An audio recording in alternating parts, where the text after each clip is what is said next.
What's up, everybody? I wanted to do a kind of a short series of videos on, and keep in mind I'm going to preface this before I even get into it.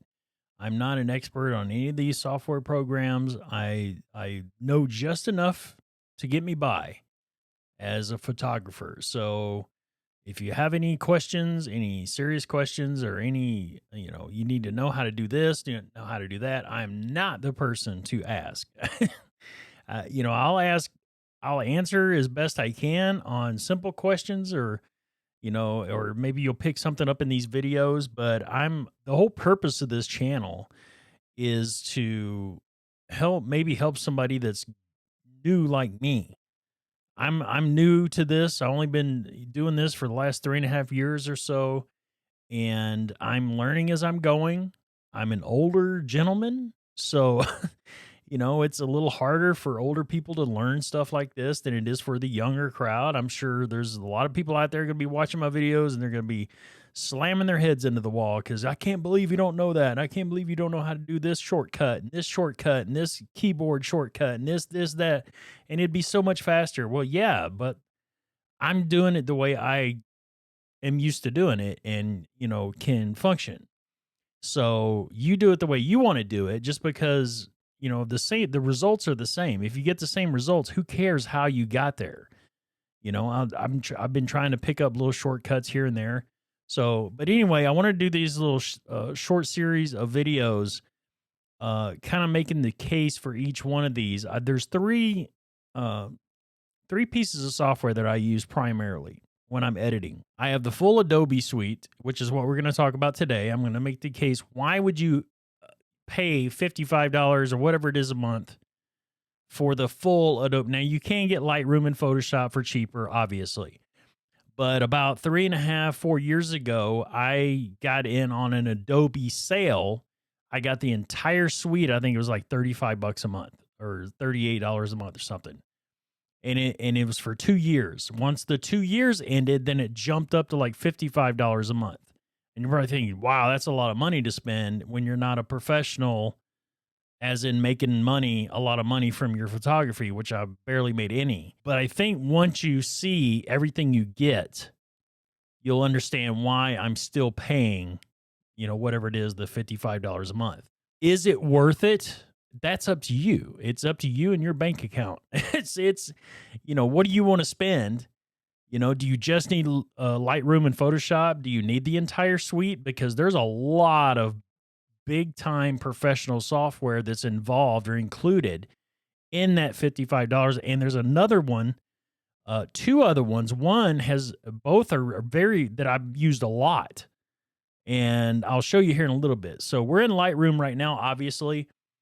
Some photos that I took with the A9 before I got my Fuji XH2S. Good Lord. I swear they need to change that. I know where John Branch 4 is coming from. It's so hard to say. XH2S. Yes. So, but these are A9 shots.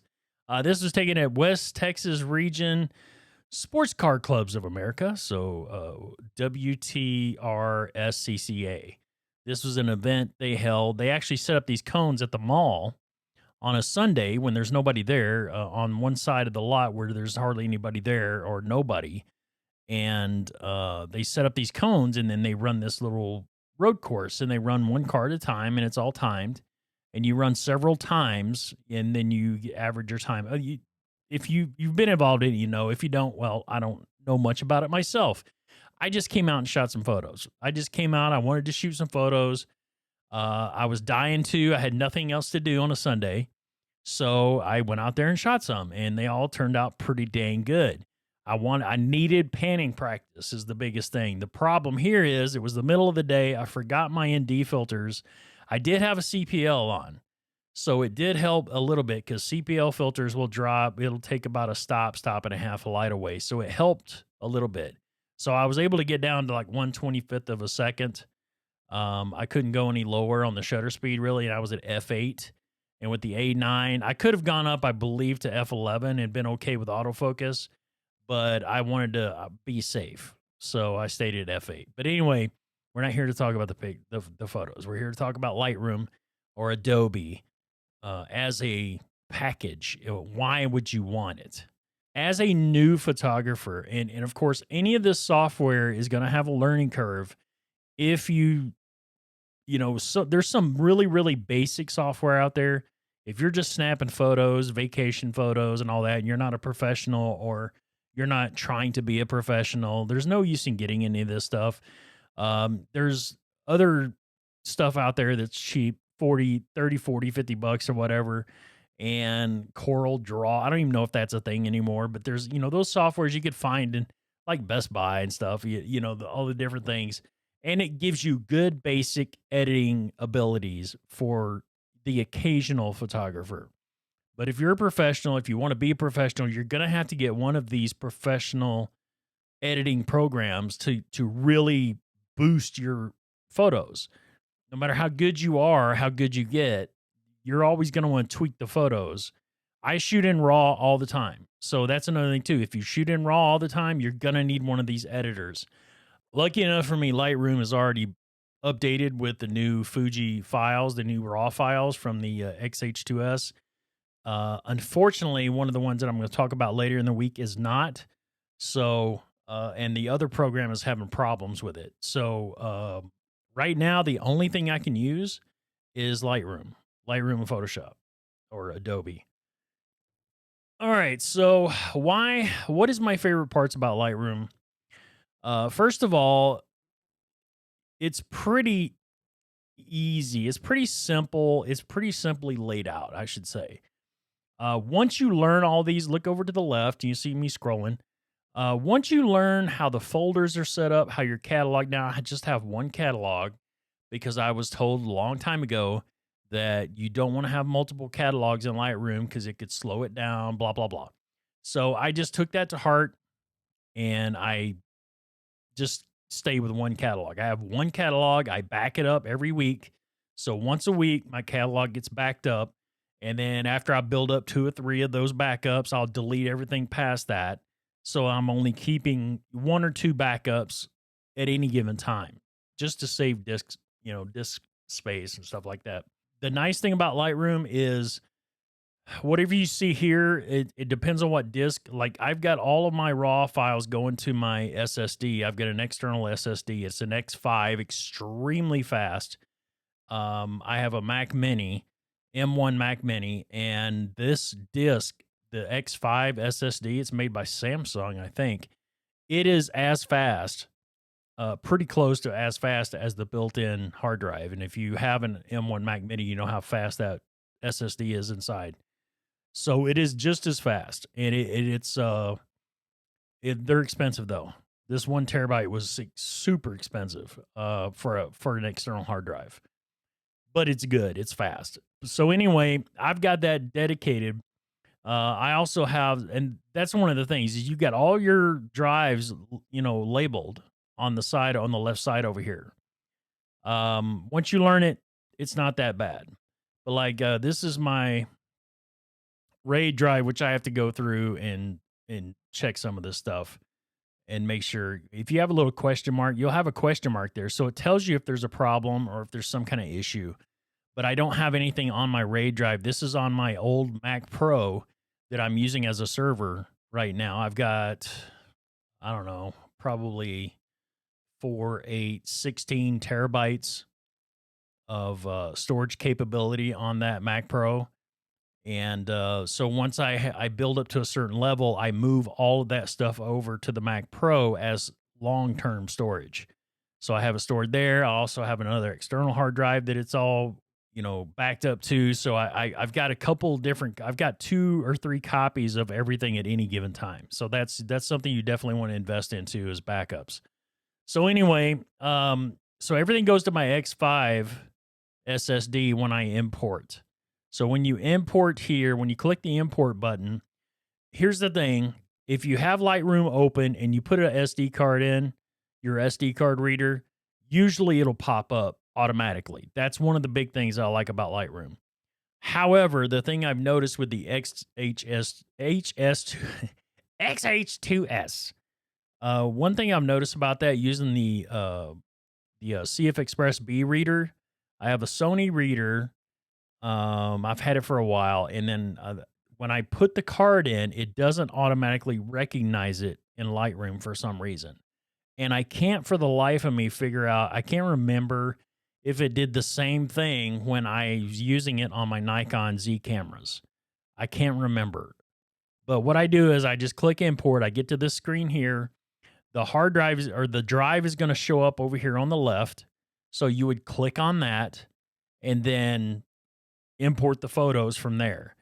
And you would have, you see this button, bottom right hand corner. You can adjust the thumbnails. You can, do all that stuff. So, and then you just click the import. So it's easy to import into Lightroom. And once these files get dumped onto that drive, that's where they're always at. The cool thing is you can move files around inside of Lightroom. You can move these files around. So that's the neat thing about it is whatever you move here in Lightroom gets moved on your hard drive. So you don't have to worry about losing the files. You don't have to worry about getting the question marks and trying to find the files again. So that's the thing I like. One of the big things I like about Lightroom, easy to import. You can move the files around within this little pane right here, this window. You can move files around. You just basically right click and you got all these different options. You can rename each one of these. And when you rename the folder on here, it renames it on your hard drive. So that's so it's really seamless. It's really nice. They've done a lot of work improving the cataloging system on Lightroom. So I would have to say out of the three that we're going to look at this week, I would say Lightroom is probably the best because you can do all the different things within this pane. It affects it on your hard drive, wherever you have the photos stored that you're working with in Lightroom. Obviously, if you move those files to an external hard drive or to a backup hard drive, once you move those files, you're going to have a question mark that shows up here. And it's going to wonder, where did those files go? And then you can direct it to those files if you're plugged into that hard drive. If that hard drive is plugged into your system, all you got to do is you would probably, I think you right click and then you can, I can't remember exactly how you do it, but I know it prompts you if there's a question mark there, it's going to prompt you to go through and find the hard drive or find the files on the whatever hard drive you have. So again, really simple, simple to learn. I guess it took me the longest time to figure it out because I didn't try to figure it out. I didn't care. And I was just importing stuff, didn't care where it was going or anything like that. And I was just blah, blah, blah importing. And then one day I just got a hankering to kind of separate everything. And like here I did all the cameras from 2021. I got the XT4. I've got all the photos from the XT4. I've got all of them, categorized. So I just have an idea. You may do that. You may not. You might just throw everything in one big pile and, have a good old time. Or maybe you don't switch cameras as often as I do. So I've got the Nikon. I started with the A7 III in 2021. Then I moved to the XT4.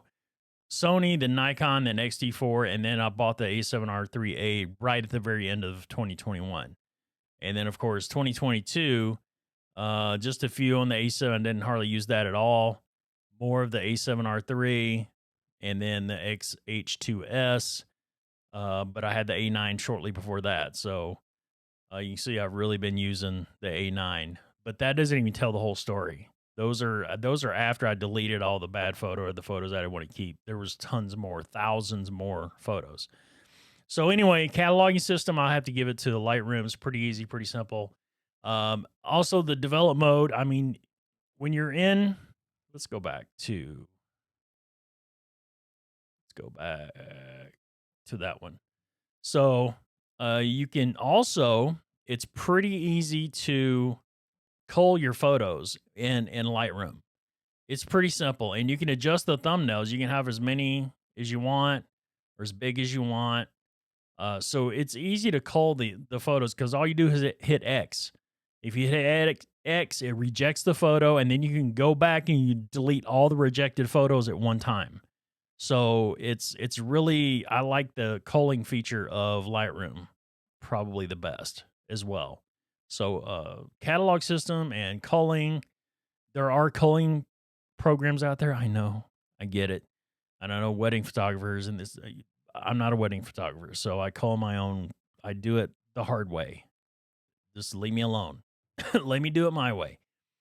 In the develop module, of course, I think one of the downsides to Lightroom, I really wish we've got highlights, we've got shadows. I wish we had midtones. I mean, I get it down here. You can adjust you can adjust things here. You've got midtones, but I really do wish we had it here. That's one of the things I think we're missing. And also, it seems like in other programs, I have more leeway with my raw files. It seems like I've got a lot more, not a lot more, but a little bit more adjustment, especially like in On One Photo Raw. And maybe it's because it has the midtones adjustment, but it seems like I can bring the shadows up a little better in other programs, also in Neo, Luminar Neo. So I think that's lacking right here. That's a down. That's a boo for for Lightroom. But other than that, you've got a ton of different adjustments. They've worked very hard to get Lightroom. You almost don't need Photoshop now. To be quite honest, you can do sky replacements in here. You can do enhancement, the enhance where you what is it quadruple the megapixels. However, I don't suggest it. It may be okay for simple photos to resize them a little bit, but you only get one choice. It's 4 times, and that's the only choice you got. With on one resize, you get all these different, and we'll get into that when we get into the on one video. So Lightroom, it's a brilliant piece of software. They've done a lot to improve it over the years. It is it usually your lens profiles are always pretty much updated on a regular basis. You've got a ton different choices, so you don't have too many issues there. A lot of different adjustability. I will say the masking is better than the other two for sure. It recognizes the subject of your photo way faster and it is way cleaner than any of the other two programs. The other two are a little clunky, a little cumbersome. With this, you just hit subject, boom, it's pretty much locked on. Like it's perfect on this. It hit it perfect. That's one thing that I will say. I think Lightroom is definitely number one in that when it's recognizing the mask. However, I think you might have fewer choices when well, maybe not. As far as the adjustments you could do. The thing I don't like is I wish over here, I wish there was an HSL bank. I wish we had an HSL adjustment so you could do some color cast removal. That's one of the big things that I would like to see in this is being able to remove color cast just from the subject. You know, here you can kind of sort of do it, but not really because you all you have is your hue adjustment and it just doesn't always work the same way. So, and you've got the color adjustment. Yeah, you can do that, but it's not the same. It's just not the same. I don't, whatever. If there is a way to do it, then show me. Do a video. I Googled it, searched it, couldn't find it. So also you can change your profiles with Fuji. This is awesome because it loads all of your Fuji profiles. And like here, camera matching. So these are all the Sony profiles here. And then you have artistic and vintage. You've got, there's profiles that you already had loaded into Lightroom and Adobe. You've got some Adobe ones too. And then presets are another cool thing about Lightroom. They're pretty simple to install and you can install as many as you want. You can rename them. Rename them right here. Like here, you could just rename it. So you can do whatever you want. There's a lot of different things. You just click on, where's it at? Just click on that, and here's where you can create your own presets really simply. So Lightroom's definitely got everybody beat on that, I think, personally. And that's where you import presets. If you buy some and manage them, it just has them all there, and you can uncheck them, and then they won't show up here. So you can uncheck all these but 3 or 1 or whatever, however you need to do. And then, of course, the latest update, they added a bunch of stuff here. They added, just different kind of AI stuff. This is all like AI presets. So, pretty cool. Pretty cool. So they've done a lot to Lightroom. And then, I haven't even gone through all these up here. Create a slideshow. Um, you can create a book. You've got a book module. I haven't even done anything. And let's see, map module. So, if you want all that, you've got a print module where you can actually go through. You can see I haven't used any of this. You can choose your print type and, the size and everything. And then, of course, you can create a web gallery. You can access your website, all that good stuff. So there is a lot of good choices, just in Lightroom alone. And you guys know Photoshop is a beast. Photoshop is a beast. I don't know hardly anything about it. I hate even saying the word layers, much less using them. Layers and masking and all that crap. I don't want to learn it. I just don't. I know there's a lot of cool stuff you can do. But so Lightroom, Photoshop, easily worth 20 bucks a month. I think it's about 20 bucks a month. Easily worth 20 bucks a month for sure. But what about the extra 35 bucks a month or so that you're going to pay? Well, let's get into the suite. This is the Adobe suite here. Now, these are just the ones I have installed. Camera Raw, you have to have installed in order to import raw photos into Photoshop or Lightroom. And I also have Lightroom. So I have Lightroom, which is the web-based Lightroom, and then I use Lightroom Classic most of the time, and that's that's on your actual hard drive. So Lightroom, and you can use your iPad. It's beautiful program, by the way. It works perfectly on the iPad. I love it. It works almost as good as the Lightroom Classic in my mind. So that's, I think you're getting all that for 20 bucks a month. So you get Lightroom, Lightroom Classic, and Photoshop, I believe. Don't quote me on that. And then I have Audition actually for videos and stuff to record my audio at times, sometimes. So here's what's available in my plan. All of these apps are available on the plan for 55 bucks a month. You have Illustrator, never used it. I've heard it's great. Acrobat, InDesign, XD, which is whatever. I don't even know what that is. Premiere Pro. You guys know how good Premiere Pro is. Some of you who have used it. Along with After Effects, Premiere Rush, Bridge, which I probably need to install that, and Dimension, Dreamweaver, Animate. I wish I learned. I want to learn this stuff. I want to learn Animate and Character Animator. This is pro stuff, pro type stuff. Media encoder and copy, and then developer tools. Well, here's some new stuff. Augmented reality experience. So you've got AR, you've got Substance 3D Painter, and Sampler, and Designer, and Stager. I mean, you've got a lot of programs here. And again, I'm not getting paid by Adobe. I kind of get tired of hearing people complain about paying 50 bucks a month for Adobe. Look at what you're getting for 55 bucks a month. Look what you're getting. And we're only on the desktop here. See at the top here where it says desktop? We haven't even jumped anywhere else. So you're going to tell me that it's okay to pay 20 bucks a month for Lightroom and Photoshop, but you don't think Premiere Pro, After Effects, all of these programs, professional grade programs, and all of these, you're going to tell me that's not worth an extra 35 bucks a month? Come on now. You guys I don't know what kind of stuff you're smoking, but you probably should stop. Then here's all the mobile apps. These are all the mobile apps that are available for you to use. This one, Adobe Express, fantastic. And I'll show you. Web. So here's the web apps. So again, I think we're already easily at $55 a month, being worth $55 a month. But you've got access to Adobe stock. You've got Adobe fonts, Photoshop mobile. It's probably Photoshop mobile.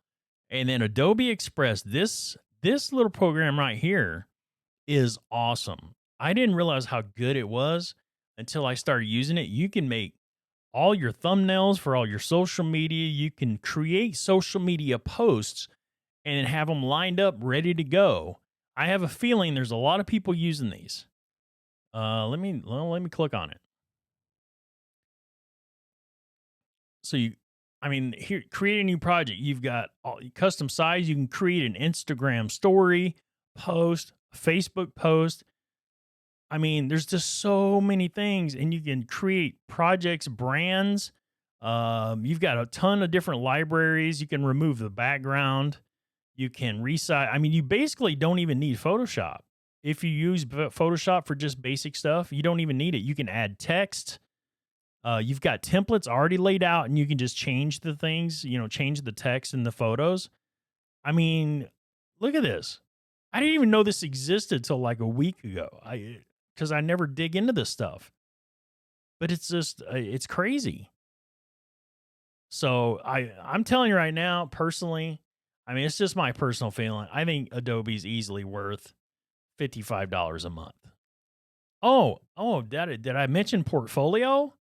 That's where I have my portfolio as a website, and you can buy a domain and then attach it to your portfolio page so that when somebody types your name, johntaylorphoto.com, it goes right to there.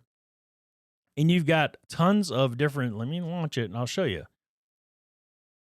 There's so much you can do, and then you just edit site, and you can do everything right here. You've got website builders. You can change the themes. There's different themes, so you can change all this all at once, and then you have to go back and tweak it and stuff.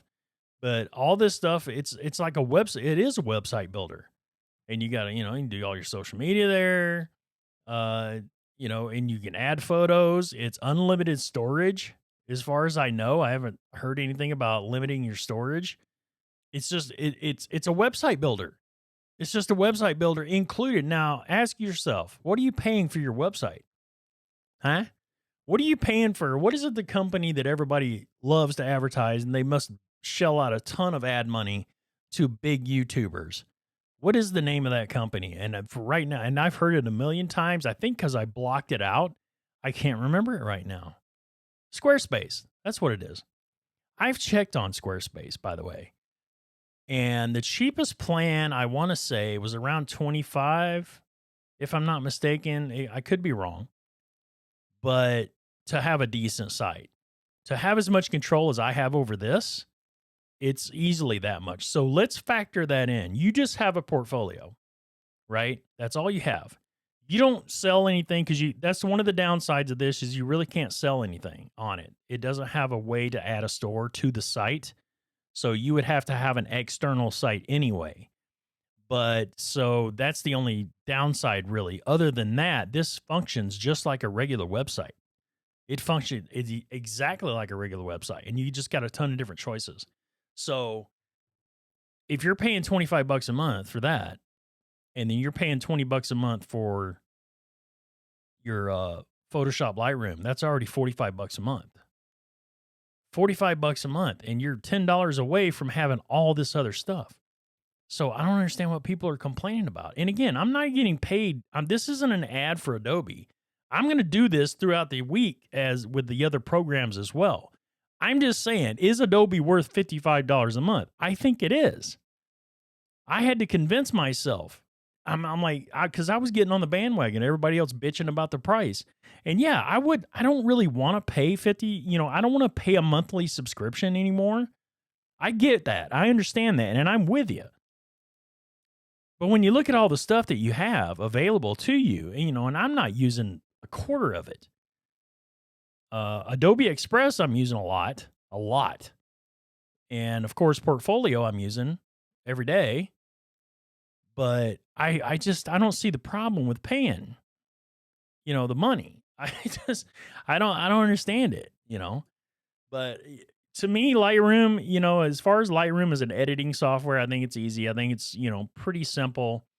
I do wish there were some more AI features. I really do. They have included some with the latest update, But I think, the AI programs are catching up fast. Some of them have surpassed depending on your opinion of them. But I think Lightroom's come a long way. There's a lot of stuff you don't have to go to Photoshop anymore to do.